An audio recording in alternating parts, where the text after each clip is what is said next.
एक मन में संशय चल रहा है बहुत टाइम से। आप तो ज्ञानी आदमी हो, सानद मिल जाता है तो पूछ लेते हैं आपसे कि भगवत कृपा और परमात्मा मिलन कैसे हो सकता है? परमात्मा से मिलन हो सकता है जीव का?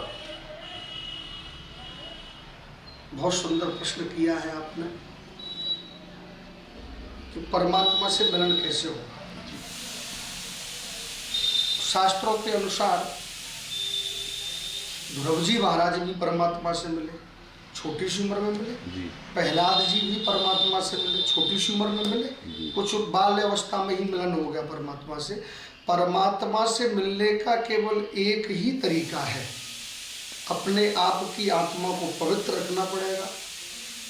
और रामायण में लिखा है कि निर्मल मन जन सो मोहि पावा और मोहि कपट छल छिद्र न भावा। यानी कि परमात्मा से अगर मिलना है तो अपने मन को पवित्र रखना पड़ेगा।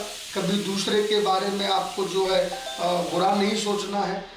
परमात्मा ने जितना हमें दिया है, जो हमें दिया है, और जिस प्रकार परमात्मा ने हमें शरीर दिया है, तो परमात्मा ने भोजन की व्यवस्था भी दी होगी। समझ रहे हो ना?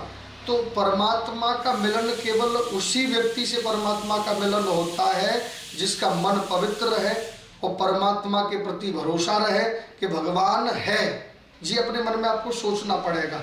आप कभी एकांत में बैठिएगा, एकांत में बैठ करके बिल्कुल आसन लगाकर विराजमान हो जाइएगा, ओम शब्द को यूज करिएगा, और जैसे ही ओम शब्द आप बोलोगे और अपनी आत्मा बिल्कुल एकांत के संसार में, आत्मा के अलावा कुछ भी नहीं है, तो आपने आप से आपकी अंदर की आत्मा कहने लगेगी कि श्री राम है, श्री कृष्ण है, श्री ठाकुर जी हैं, बांके बिहारी जी हैं। यानी कि एकांत वास में जाकर आत्मा को परमात्मा से जब समाधि के माध्यम से, भजन के माध्यम से आप एकांत में आसन लगा करके उनका ध्यान करोगे तो आपको अपने आप महसूस हो जाएगा कि परमात्मा संसार में है।